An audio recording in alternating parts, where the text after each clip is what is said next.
Deixa eu ver se esses slides.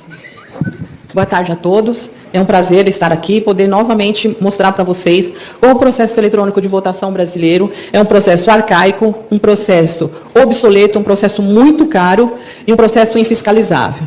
Como o meu antecessor já deu algumas informações, eu só vou complementar. A Justiça Eleitoral, esse modelo que a Justiça Eleitoral nos impõe, ele está criando um monstro, uma situação tão infiscalizável, que nós estamos diante de um processo que pode eleger qualquer um. Porque nós não conseguimos saber se aquele que foi eleito realmente teve aquela quantidade de votos, ou se aquele que perdeu foi por vontade do eleitor. A Justiça Eleitoral, nessa concentração de poderes, e aqui eu faço um hiato, o que eu digo, com todo respeito à instituição, quando eu chamo a Justiça Eleitoral de réu, não quero dizer que eles praticaram alguma irregularidade. A irregularidade que eles cometem é o obscurantismo no processo. Em direito, a gente tem um tripé, que é autor, réu e juiz. Então, nós teríamos que ter esse arcabouço aqui na Justiça Eleitoral para a gente conseguir fazer uma auditoria ou que esse processo fosse um processo legítimo. Hoje, a gente tem o autor, que normalmente são os fiscais ou partidos, interessados, eleitores, e aqui ele se convola, junta-se o réu e o julgador. Então, esse sistema ele só é interessante para a Justiça Eleitoral manter um status. E aqui o que eu falo? A Justiça Eleitoral, ela foi desenvolvendo isso e gostou do que fez. Gostou porque se sentiu lisonjeada, é uma coisa que acontece e todo mundo elogia. Eles dizem que o mundo inteiro, eu não conheço ninguém que tenha elogiado para fora do Brasil, mas tudo bem. O que eles têm hoje no processo? Eles têm captação de votos e eles têm resultado. Tá? Para isso foi criado. E esse é o ideal da Justiça Eleitoral. É que o eleitor vá lá, vote e que o resultado seja divulgado. Para que isso aconteça, vale tudo. Vale gol de mão, gol de cabeça, gol de pé e gol de boca. Então, eu vou mostrar para vocês como é que eles fazem gol de boca. A Justiça Eleitoral não tem cuidado com o processo, existe possibilidade de fraudar em todas as etapas, e se houve ou não fraude nas eleições de 2014, nós não conseguimos provar. Por quê? Porque a Justiça Eleitoral tem a concentração de poderes. Nunca nós vamos conseguir fazer prova contra o réu, porque o réu é o juiz. E todas as vezes que a gente tenta, mesmo que eles fiquem vermelho, eles julgam indeferindo os nossos pedidos, as nossas informações. E uma outra coisa que tem aqui, tudo que a gente fala, tudo que a gente pondera, não são informações levianas que não sejam baseadas em provas. Eu acompanhei esse processo desde o ano 2000. Todas as vezes que eu fiz inserções dentro da Justiça Eleitoral para tentar mostrar alguma coisa, eu tinha documentos, eu tenho documentos. Tá? Se a Justiça Eleitoral agiu com negligência, o que eu afirmo que ela fez em 2014... foi por vontade própria. Existia condições de fraudar em 2014? Sim, existia. E eu fiz uma petição dizendo, olha, um dos pontos de fraude está aqui. E eles fizeram um malabarismo, uma loucura, mudaram a forma de julgar. Eu até achei engraçado, porque ficou, sabe, passa para o juiz auxiliar, vai para isso, não põe em mesa, não manda para o relator. Então, mudaram toda a forma de julgar para poder fazer um gol de boca. Tá? Então, o que eu digo, vou repetir. Existiram possibilidades de fraude? Sim, ainda existe hoje. Por negligência da Justiça Eleitoral. Se nós não tomarmos uma providência para que essas vulnerabilidades, essas possibilidades de mudar o resultado de uma eleição sejam estancadas, nós vamos ter novamente, ou vamos ter sempre, pessoas eleitas e que a gente fica desconfiado. Hoje é uma situação que já não tem mais como eles se esconderem. Hoje se sabe que dá para fraudar e eles não conseguem provar. Eu estive aqui nessa casa com um preposto da Justiça Eleitoral. E depois eu vou confessar, com todo respeito pela instituição, pelo Brasil, que eu sou uma advogada, tenho toda a obrigação de estar dentro das leis. Mas eu achei engraçado, porque um dos parlamentares perguntou, mas como que o senhor fala que esse programa que dava para fraudar não foi? Eu simplesmente olhei para ele e vi ele falando assim, eu juro. Então, eu sou uma pessoa eu não tenho religião. Então, acreditar numa pessoa que jure, fica difícil. Eu acho que o Brasil não merece isso. Nós temos que ir em frente, mudar esse processo, fazer um processo para nós, não para a Justiça Eleitoral. Agora eu vou mostrar para vocês como é que isso funciona. Esse aqui. O processo eleitoral ele é composto de várias fases. Várias. E quanto mais quanto mais a gente pensa em estudar esse processo, mais difícil ele fica. Então, vocês vão ver muitas pessoas falando coisas que não tem muito a ver com esse processo, mas não é por culpa da própria pessoa. É que a Justiça Eleitoral quis mistificar isso para ficar bem difícil mesmo, para as pessoas olharem e acreditarem. Quantas vezes eu vi parlamentares indo lá no TSE e eles mostrarem um computador, assim, trabalhando. Nossa, isso aí não quer dizer nada, aquilo lá dentro pode estar todo bichado. Entendeu? E isso é importante para eles manter esse status, de olhar o computador, olhar para os senhores que operam o processo, para as pessoas que julgam o processo, e ninguém entender nada. Então, o processo é composto de 7 fases. A gente tem aqui hoje, em Brasília, está aberta uma sala que chama Sala de Apresentação dos Código-Fontes dos Programas que vão ser utilizados nas eleições.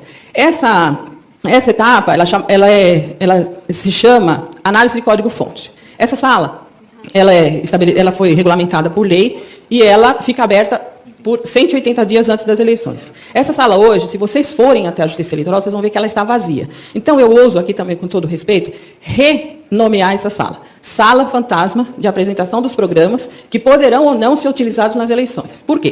80 mil arquivos, 17 milhões de linhas de código, para aqueles interessados, os fiscais de partidos, os representantes, analisarem em 180 dias. Eles teriam que trabalhar de noite para conseguir analisar todas as linhas.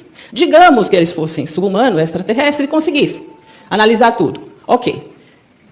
Depois de feita a análise do código-fonte, ele é compilado e assinado.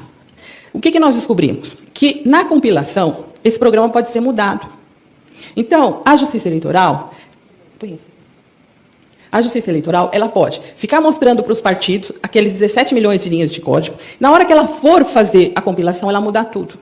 E nesse ponto também, quando eu estive aqui nessa casa defendendo a auditabilidade do processo eletrônico, eu percebi que o preposto da Justiça Eleitoral, ele dizia, não, o programa não foi para os estados, o programa não foi para os estados. Ele tinha 2 alternativas. Jurar, que foi o que ele fez, e a outra dizer, não, o programa que eu mostro para os partidos não é aquele que eu mando para os estados, que dá para fazer. Então, nesse ponto, o que a Justiça Eleitoral faz? Na hora da compilação, ela pode introduzir um código com problemas, um código errado, um código fraudado e mandar para os estados. Senhores, se esse código sair da Justiça Eleitoral assim, ninguém vai pegar. Não tem como, não tem trava que consiga segurar. E ele vai produzir um boletim de urna válido. Essa pessoa, ou esse programa vai fazer determinada pessoa perder ou ganhar uma eleição. Tá? Então, isso que eu digo, negligência da Justiça Eleitoral. Nesse ponto também, voltando ao passado, em 2014, eu e o professor Pedro, nós entramos na Justiça Eleitoral para procurar uma coisa específica no programa. Nós levamos um técnico e fomos procurando. E fomos acompanhando isso até chegar na hora da compilação. O que a gente descobriu? Eu vou usar as palavras do professor Pedro. A Justiça Eleitoral deixou uma barata dentro do programa. A gente chamou ele de insereito porque o programa pode ser usado para assinar programas não oficiais.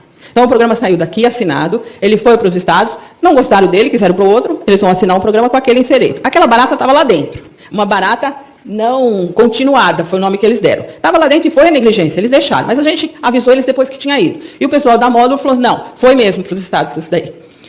E chegando, nós fomos até a empresa que tinha desenvolvido isso, ele disse, não, mas ele não está mais continuado. Ok, mas ele foi para os estados e dava para fraudar. E a Justiça Eleitoral não tirou ele de lá. Então, se ele foi usado para fraudar a eleição, a gente não sabe, mas que ele foi para os estados, foi. Tá? Então, eles não tiveram o cuidado de descontinuar esse programa, deixaram lá dentro e mandaram embora. Bem, essa é uma possibilidade de fraude que a gente pegou em 2014. Tá? Agora, essa é uma fase de desenvolvimento. E por que eu vou dizer para vocês que aquela sala vai ficar uma sala fantasma? Nós não vamos lá analisar código-fonte, feito uns loucos desvairados, para depois não ter certeza que esse programa que a gente analisou foi para os estados. Então, se o ministro, o TSE, disser os partidos não se interessam, não comparecem, não ajudam, não têm participação, não. Nós não queremos fazer papel de bobo. Nós não vamos participar disso sem que eles nos dêem garantia que aquele programa realmente foi para os estados. E não tem jeito deles darem essa garantia, pelo menos hoje. A próxima possibilidade de fraude, que é também uma das pegadinhas da Justiça Eleitoral, seria na tiração de mídia. Bom, ficamos aqui 6 meses, analisamos os código-fonte, o código-fonte foi para os estados, se eles mexeram no programa na compilação ou não, a gente não sabe. Foi para os estados, vamos gerar as mídias. Na geração de mídias, a gente descobriu que os computadores eles estão conectados à internet. Todos os computadores da Justiça Eleitoral estão conectados. Juntando isso com o Insereito, que foi, em 2014, foi para os estados, o que uma pessoa com boa vontade e más intenções poderia fazer? Ela chegaria na tecla do computador, ela baixaria da internet um programa que pudesse fraudar, pegaria esse programa, assinaria e mandaria para a urna. Sem nenhum problema. Isso foi o que a Justiça Eleitoral deixou acontecer em 2014. Se ele foi usado, não sei. Mas que ele poderia ser usado, eu sei que poderia. Em 2012, a gente em Londrina pegou um programa rodando nas urnas que não tinha assinatura. Não era assinatura oficial. Então, a Justiça Eleitoral ela pode compilar e mandar o programa que ela quiser. Ela pode, na geração de mídia, ela pode fazer programas não oficiais virarem oficiais. Doutora Cortiço, a senhora tem 5 minutos. Não é possível, não falei nada ainda. Bom, então vou falar da totalização. Senhores, se o programa já tiver fraudado nessas duas etapas, o boletim de urna vai sair válido. Esse ano, a Justiça Eleitoral quer jogar mais uma fumaça nos nossos olhos de eleitores, de fiscais de partido e auditores. O que eles querem? JE Connect. Olha, vocês vão poder, com um smartphone, um celular, vocês vão poder fotografar o boletim de urna, e esse boletim de urna vocês vão fazer uma totalização através de um aplicativo. Senhores, isso é mais uma fumaça. A Justiça Eleitoral não vai dar nada para nós que desmonte esse poderio que eles têm. Para entrar na Justiça Eleitoral e fazer uma auditoria, não existe forma, não existe lei, porque as leis são eles próprios que fazem. Então, não existe trava. Dizer, assinatura digital. Você tem que ter muito claro que a assinatura serve para você identificar a origem, para quem assinou. Não para você autenticar conteúdo, porque ninguém analisa esses programas. Não adianta, essas travas e essas situações que eles falam são só de boca. Então, vamos supor que a Justiça Eleitoral tivesse algum interesse em manter uma situação de transparência. Ela teria que tirar todas essas falácias, essas enganações que elas fazem nas reportagens. E rapidinho eu vou falar do teste de segurança, para vocês também saberem. O teste de segurança foi feito com um programa que, na minha opinião, é um programa teste. Ele foi possível analisar, fazer teste com um programa já pronto de geração de mídia. Ora, se o programa já está pronto, por que eu tenho que ficar mais 180 dias aqui no TSE analisando o programa? Que esse programa está sendo desenvolvido. Então, foi mais uma pegadinha, é o gol de boca. Por quê? Porque eles fizeram o teste lá com o programa e eles estão mexendo no programa. Não dá para confiar, não dá para aceitar mais isso, gente. Nós precisamos desempenhar esse movimento que vocês fizeram, um movimento de rua, um movimento que foi muito bonito.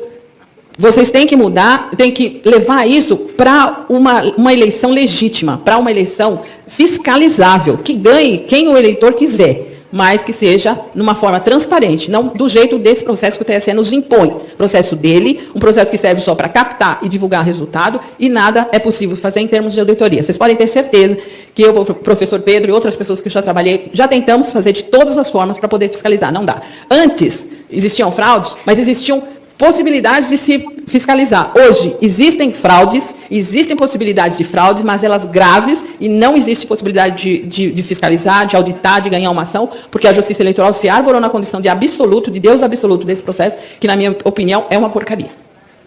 Obrigada.